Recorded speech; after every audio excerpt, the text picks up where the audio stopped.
Hello. Hi. Can you see me? Can you hear me? I can see you. I can hear you. Perfect.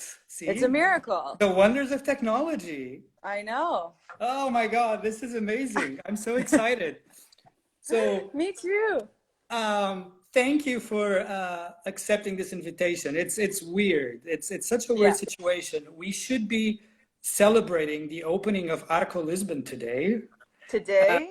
yeah, and well, actually, we're not. No. So this is the next best thing. Wow, I'm very honored to. We're the opening act. Ah, well, So hello yeah. everyone. I'm not So, in Lisbon, but I sure wish I was. well, let's just introduce ourselves for a little bit because Sure. most likely we have 100 people tuning in, so Is I'm it? sure no one knows us. So my name is Luis Silva, and together with João Mourão, we run a nonprofit space here in Lisbon called Kunsthalle Lissabon. And besides that, we were meant to be the curators of the opening section in this year's edition of Arco Lisbon. Mhm. Unfortunately, due to the pandemic, the edition had to be canceled. Uh, there's a website on Artsy where all the galleries are showcasing selected artworks, and there's also this kind of more public program in which there will be talks, a bunch of things that allow us to connect to our audience. Basically, your turn. Okay. Um, yeah, I'm Nadia Belerique. And I'm an artist, and I'm based in Toronto. And was going to be my first time participating in Arco Lisboa. I had been to the fair opening before, so I knew how fun it was, and I knew how fun it was going to be. Wow. I went 2 years ago on kind of a whim. I was doing a residency at that time in Austria, in a city called Graz, and I flew to Lisbon, and we hung out at that time, and I got to kind of get a sense of the fair. And yeah, I wanted to. I loved the idea of showing something there, and I loved the idea of showing something with you guys in the opening section, because Yeah. I remember that particular part of the fair as being really interesting. So yeah, I guess but yeah, so I'm not in Lisbon right now. You're well on the other side of the Atlantic, actually. What time is I'm it there?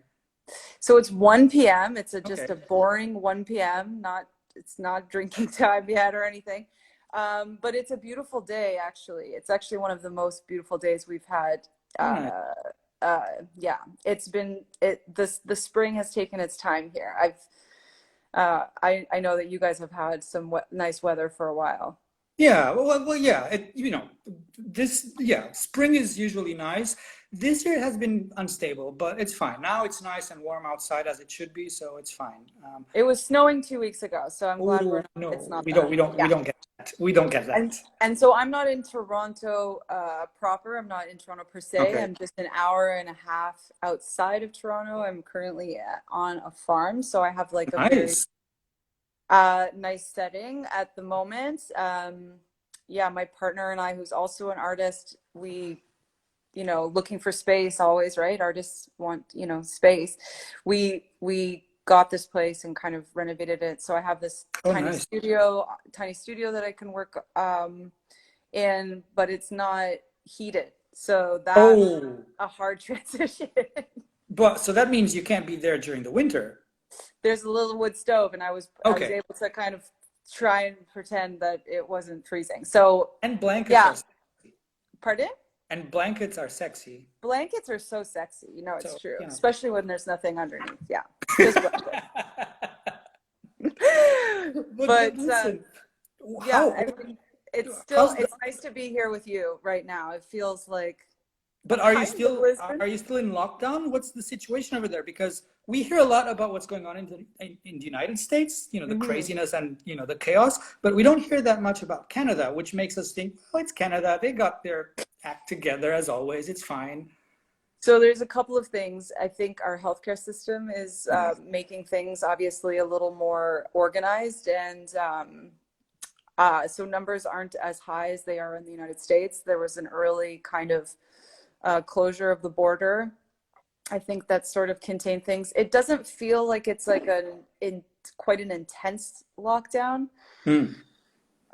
But it's still, it's not under like stay-at-home orders the way that Oh, like New York is, for example. So there is a little bit more mobility. But it still feels intense. It's a little bit strange here because I am, so isolated. I know we're all isolated, but I'm here. I don't see like the kind of sense of the yeah. city. Although yesterday I went into Toronto and just to try, just to see what it was like.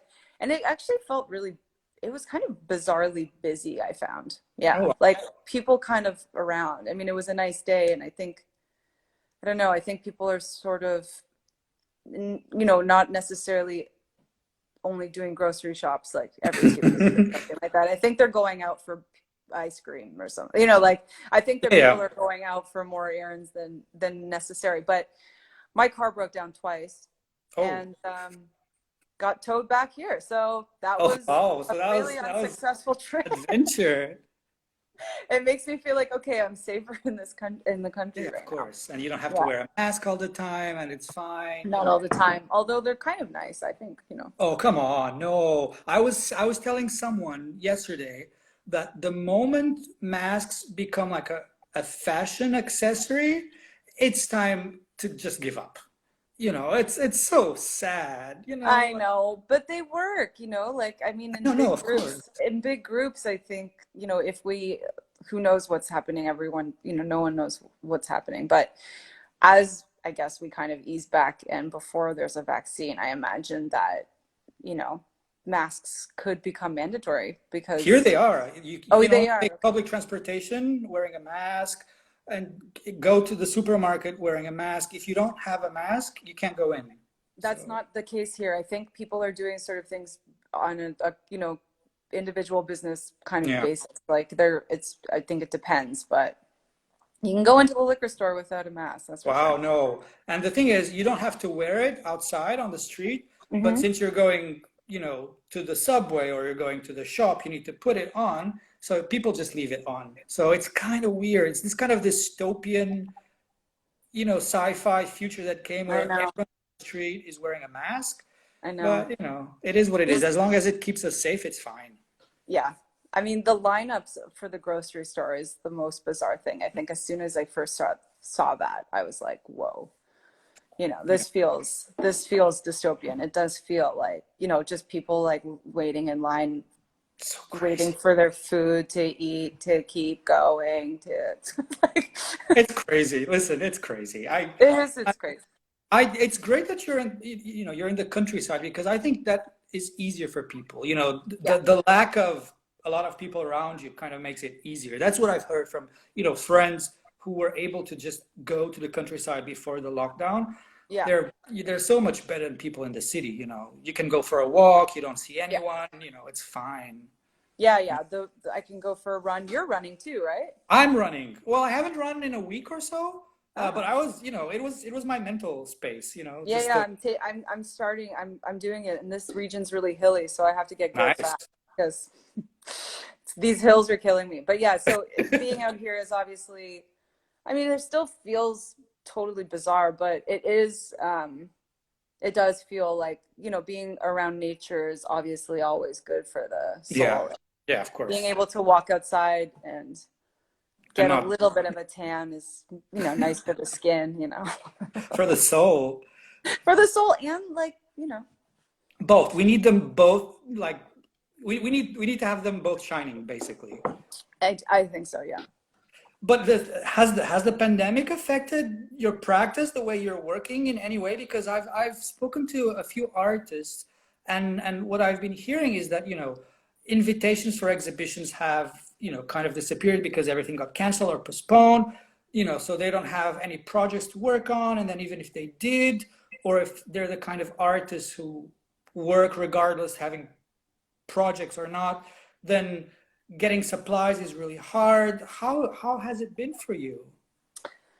Honestly, it's not been good. Like, I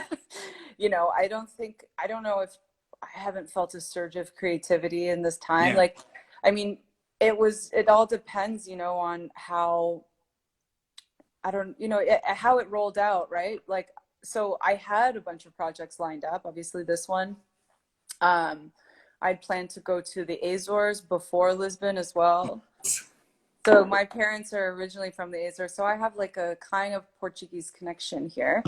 And in the subsequent summer, I was going to be in the Azores again for Walk and Talk, Yeah. which is the festival on San Miguel Island. And I'd been working towards that not only just for a year, but actually 2 years. Wow. Like on last year to sort of do initial research. We're all planning for it.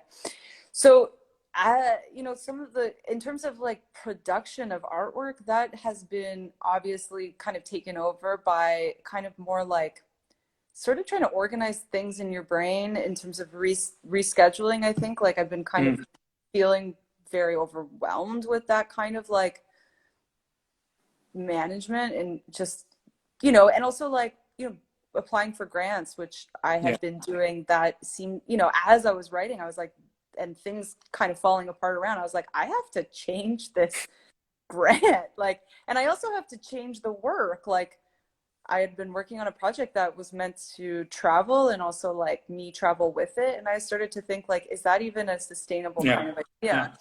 And because I am a kind of artist that works, independently on ideas, like, things that I want to make, like, but a lot of it is based on the space itself that it's going to show. And a lot of it is done in installation form, which very much has me present as part of the work coming Yeah. together. It's really like, site visit and, making things, site specific to that particular kind Yeah. of context, right? Yeah. So I think that is feeling totally weird at the moment, because things just don't seem like that's an option, at least in the foreseeable Yeah. future. So I think that it does. I think for me, I mean, I was even talking to another artist that works the same way yesterday, and I was like, what do we do? Like, do we just, I don't, I think that some artists, depending on how they work, might have to shift things, which Yeah. it isn't a bad thing. I'm not saying it's interesting though, like Yeah. just to think about how your product, what kind of ways you make work and what kind of work you make and how it's meant to be seen and how you as an artist can interact with it maybe before and then have it kind of send off in a way. I don't know. I'm Yeah. still But trying to.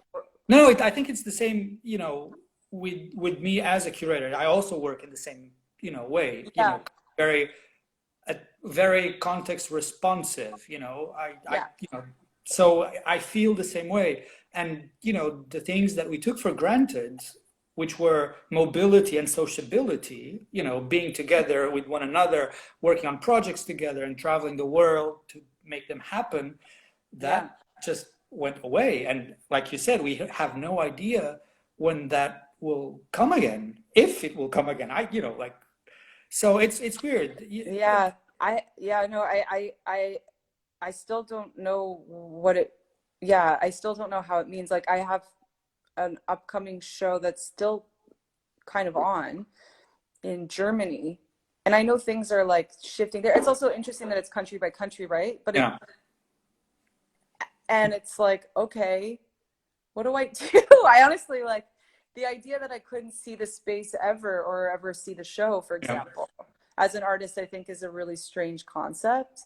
Um, like I just find so much of my work gets complete once it's installed and once it's fully there, so But is yeah. Walk and Talk still happening, or it is because it's So in July, right? I think they're gonna do, I don't know if I'm like, I don't know if I'm Okay, like don't say anything. It's ruining fine. anything. It's fine. No. I think that they're going to sort of announce something soon. So I'll just leave it at that. But um But will you I'm be able to definitely, travel? no. I see. I definitely don't feel like, I think this is where I live now. Like I think I don't see me leaving. I don't know. That part for sure. I don't know. Like, um, the 10th edition has been so this was going to be their 10th Yeah, edition, right? anniversary, This was like a Big huge, Ten. huge Big Ten. That's been pushed to next year. Again, I hope that next year can happen even. Like, I know that's like, I know it feels like a year, but like, like it was funny at the beginning. It was like, oh, 2 months feels long. And now all of a sudden, like a year doesn't feel long enough or something. Anyway, so 2000, the 10th edition of Walk and Talk will happen next year. Okay. And then I would look out for information of what's happening this year. Okay. Oh, no. So yeah, but all the work all the research you've put into the project will still, it'll become, still exist. And yeah. I think even Arco, right? Like, I think we'll be able to do this edition in the way that we intended it. I hope Hopefully, so. Hopefully, like, hopefully we would do it next year. So I'm just trying to pretend this year isn't happening and that I'll just shift things over next year. And maybe, in some ways, it's kind of this extension of time to, like, if you're already thinking of a work, which I was, be able to actually like take time and actually like process all of the elements of that work more thoroughly. Like, in fact, like in some ways, I think it was a bit of a gift. I'm not saying that the pandemic's a gift, but having some more time for this project, kind of slow like down.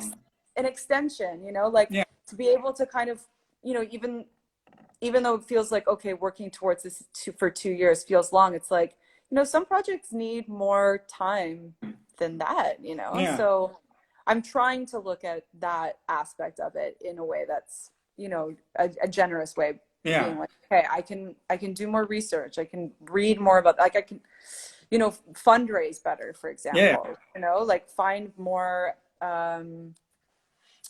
find more to this project, maybe expand it, maybe not try and make it so fast. Like, maybe it is a good thing to like.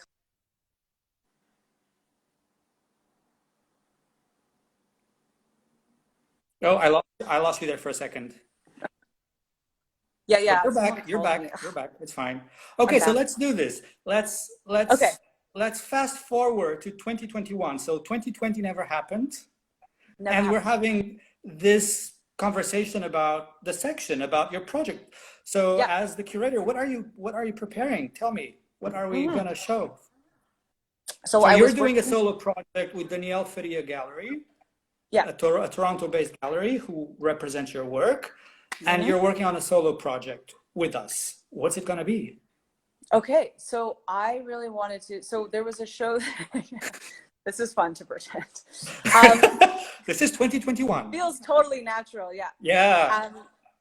I leading up to. Okay, I don't know. In 2021, see, I have a hard time pretending, actually. In 2021, I imagine I'd be doing something completely different. But for this year's edition, and what you can see on the Artsy website, is a series that I had developed and kind of just started. So I wanted more time with it, of these steel doors that I had made at, and first showed at Daniel Feria Gallery. The show was called There's a Hole in the Bucket, and I made about 7 doors. So basically, I was kind of trying to decide whether or not I would show some of those doors that are embedded with stained glass. I wanted to maybe show those doors in a different configuration because, installing that show was really difficult. I'd never had something, I'd never had work that felt like it could go in so many different variations, like so modularly. Like, I'd never, well, maybe not never, but I found it really difficult to settle on one particular kind of way that these doors kind of interact with each other. So I had sort of tested a few things about with the doors, like kind of how they would interact closer together, kind of in a row, and looking through one door to another. So I thought this was an interesting opportunity for that. But I also was kind of thinking of developing the doors in almost breaking them apart, like fucking them up even more. like kind of putting even more stained glass or like putting more Yeah. holes in them. They were initially started kind of as really, I'm glad I did, started as very door-like, very references to doors. So there was like the doorknob where you expect a doorknob, the window where you expect a window. Obviously having stained glass and this like fire door didn't quite make sense, Yeah. but that part I liked. But I liked that there was a very door quality to them. So I was thinking about going forward. I had made a cup like two that seems a bit more kind of undory, like where things weren't making sense, and I kind of wanted to push that further. So that was my intention. I thought that that space could be really good for showcasing those. But going forward, what am I doing in 2001? Well, maybe I'm doing sort of this new work, which I don't know if I can necessarily talk about quite yet, but Yeah. um, it's still so in its infancy, but it was what I was planning on showing. It's funny now that I'm like, it's in its infancy, but it was like, it would have been showing in 2 months at Walk and Talk. But basically, I'm kind of working, I'm thinking about these and what I was doing for Walk and Talk, which I felt would be interesting to show in Lisbon as well, were these barrels that, you know, traditionally people who had lived on the Azores and left, say to North America, would send, you know, like gifts and goods and things like that to the island in these barrels, kind of like almost like a cheap shipping kind of option, Yeah. right? So I was interested in those as vessels and seeing what kind Nice. of what could come from that, especially because the context of the Azores, and also thinking about like these things kind of crossing the Atlantic and what I could fill in them and what kind of barrels are they, Yeah. what are they made of. And it was funny, like I was maybe anticipating the idea that there wouldn't be flights somehow, because I was planning on sending these by sea even before this happened. Oh, Like wow. I wanted to do like a kind of sending things by sea kind Yeah. of, and I wanted to also at some point make them go all the way to Lisbon, you know, and also I wanted to also show them in Toronto and also Fogo Island. So there's like these Yeah. relationships to these places that I've had, like Fogo. I feel like Fogo Island, which I did a residency in 2014, is a kind of, You you know, also it's did. this like sort of this island that's like obviously connected to Canada, but seems like very remote and far away. And Yeah. I feel like the Azores and Lisbon sort of have that main connection too. So I was kind of interested in seeing what like crossing, you know, what the Atlantic and like almost like doing this loop would Yeah. do. So I still have the hopes of showing this work once it's complete and done in the Azores, in Lisbon somewhere. Whether it's at Arco And or maybe a piece of it at Arco would be interesting, I think. I thought it would be great. I would be happy to have it on the section, especially like this kind of long-term research project with several kind Hmm. of iterations. You Yeah, know, and they would Toronto, change. Oak Island, Azores, Yeah, here. So, and that could speak to, you know, the idea of the vessel container, you know, that it yeah, goes many places, it serves a yeah. function, but it is also, you know, like a sculpture or an installation or something.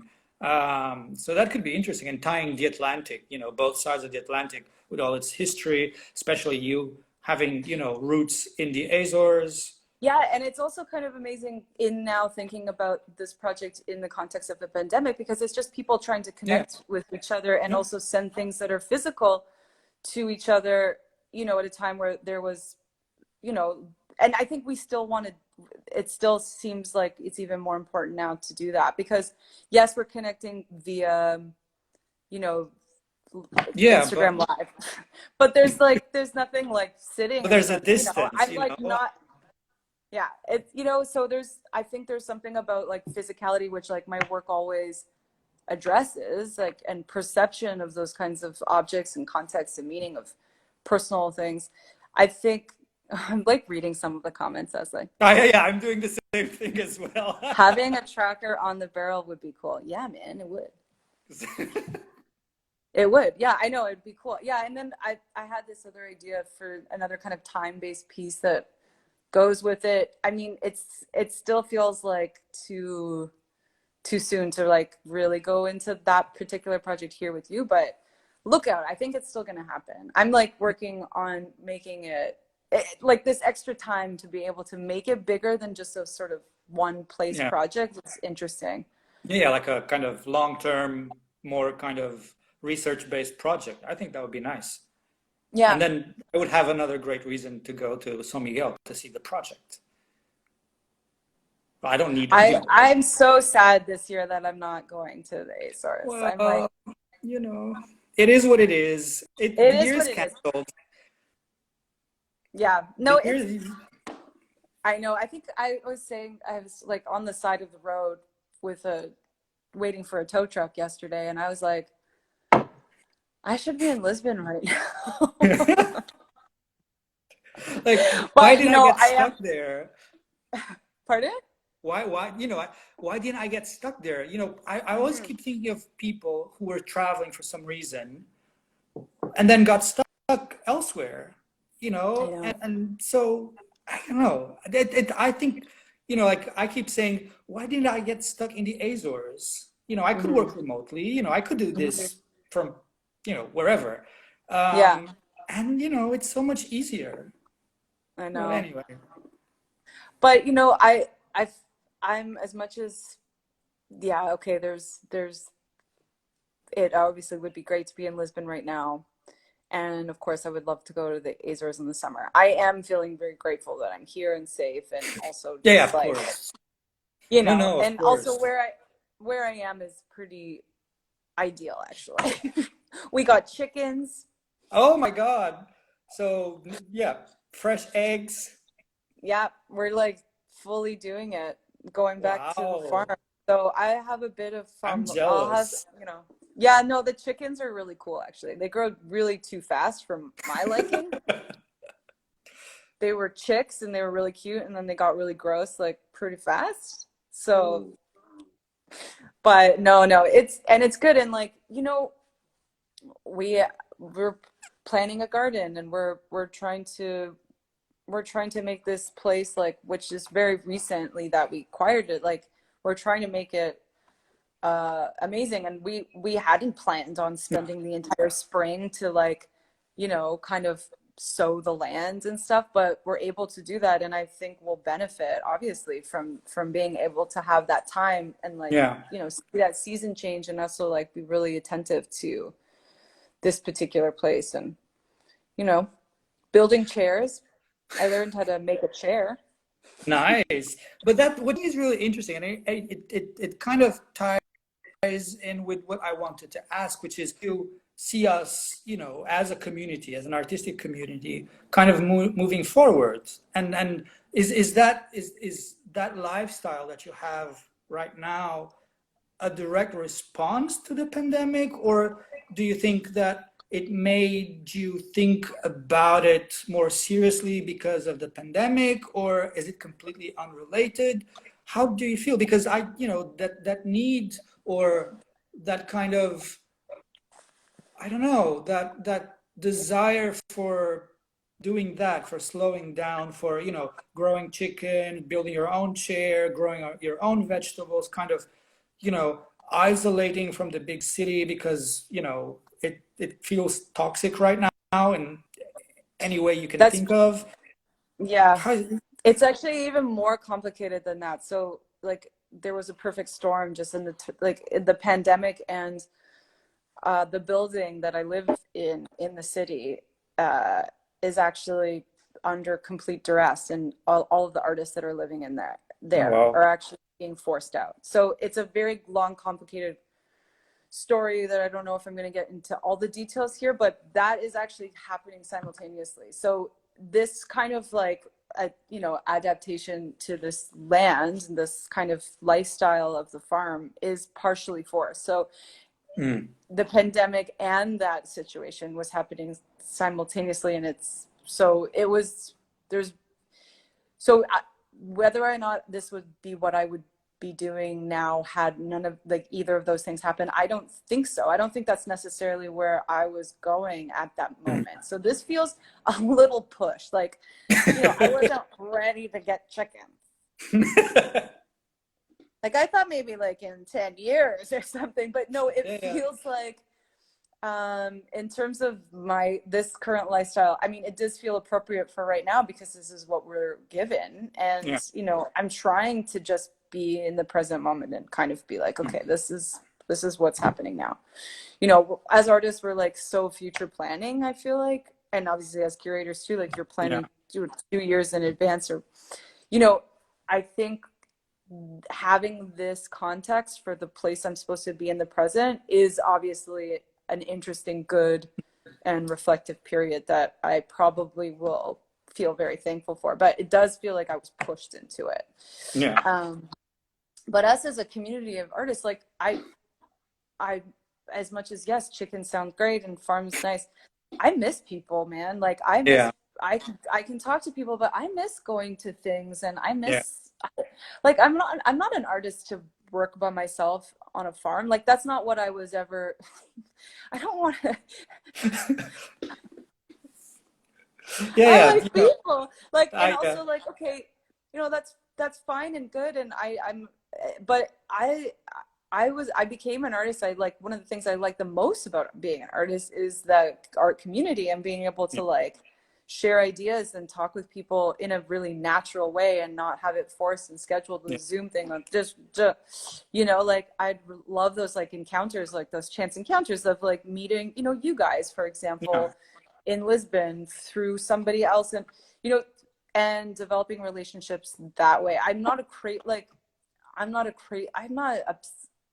so obsessed with, you know, connecting virtually, you know, that much. Like, it's not my preferred. It's not the same, It's not the same. And so I think, like, as artists, I think we're just going to have to find some way of creating the kind of community so that we don't feel like just islands. You know, just plugging away at our own deadlines that are confusing now. Like, I think that everyone needs to sort of talk about what about that previous life was good, what about it was bad, and try and see, maybe it is about like what my impulse is to do, which is longer projects that get seen multiple times versus, you know, like trying to be on some kind of schedule that feels so unsustainable anyways.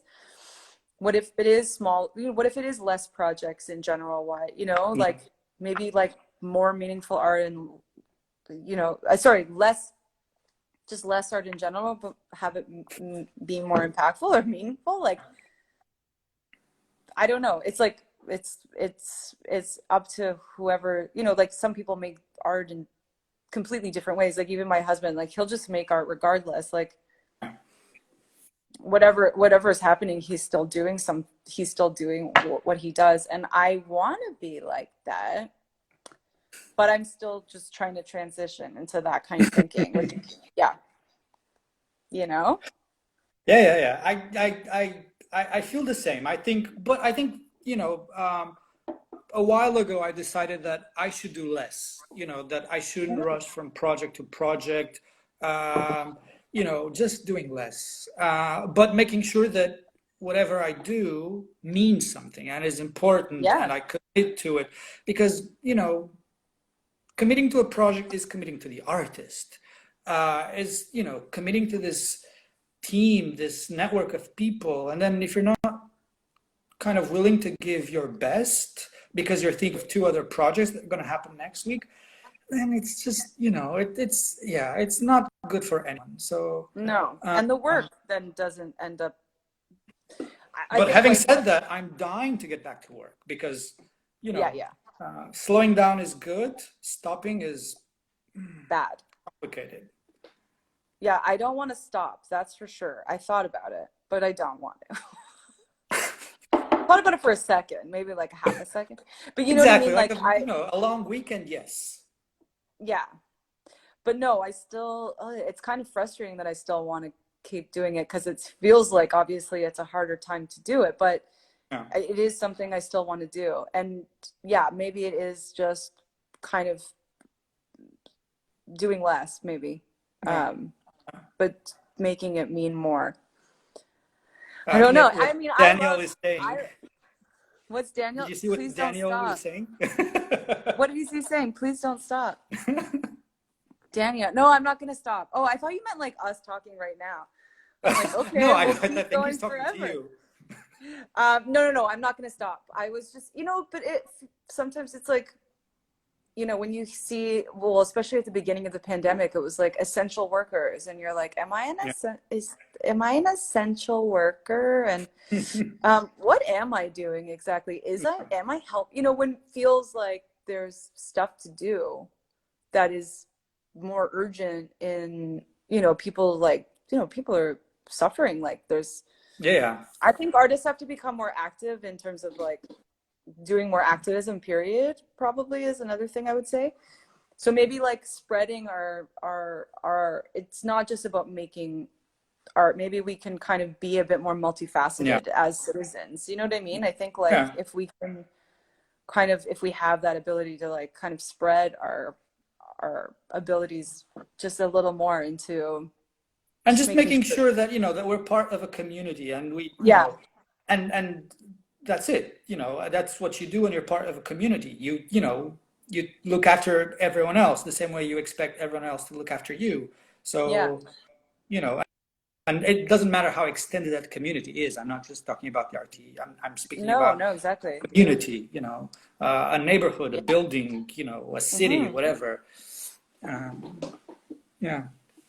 Well, this was great. My coffee is over. Ugh.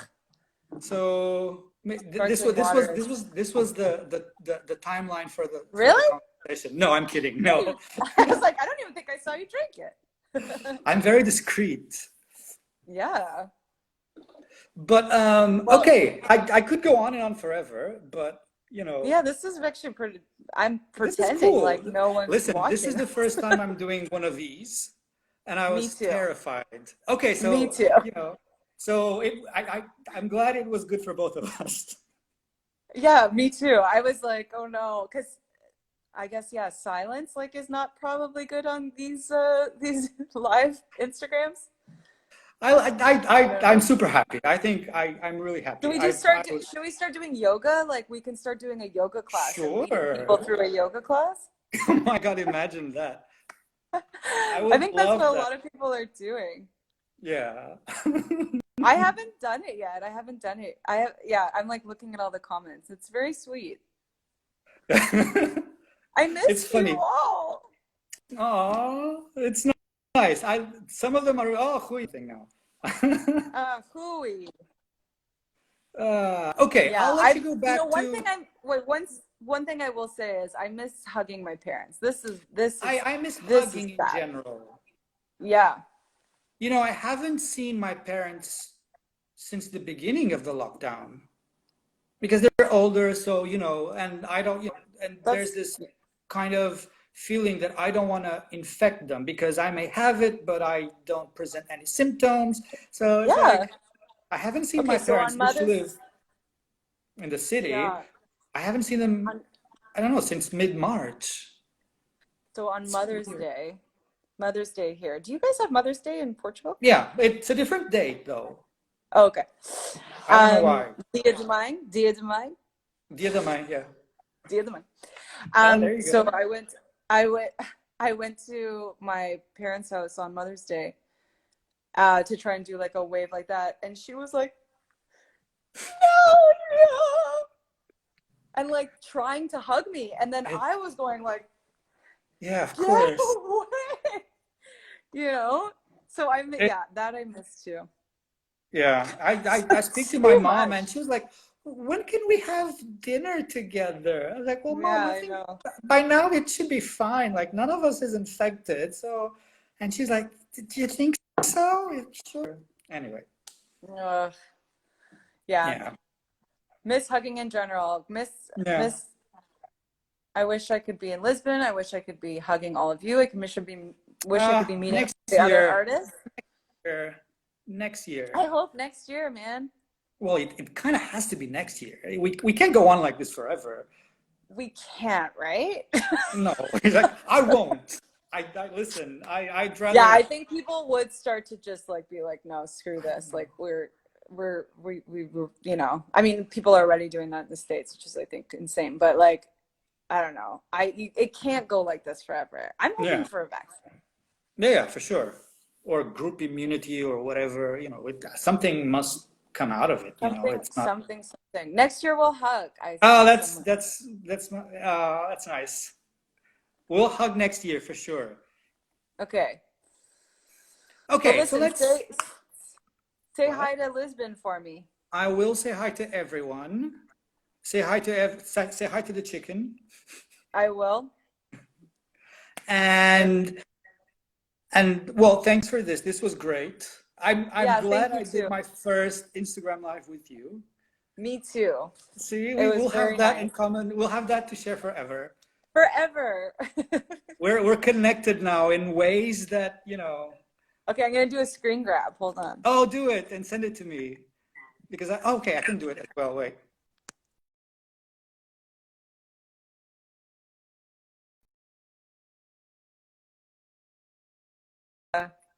Listen.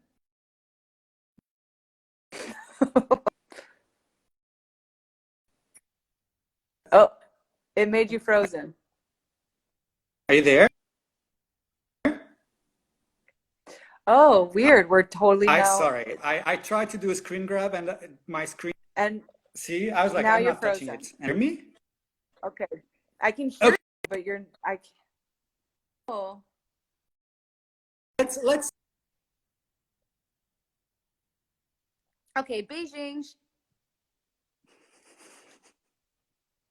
Oh no, now I can't hear you. Damn it. We were doing so good. What about now? No. Fuck. All right. Bye. Yeah, where's Zhuang? Okay, bye.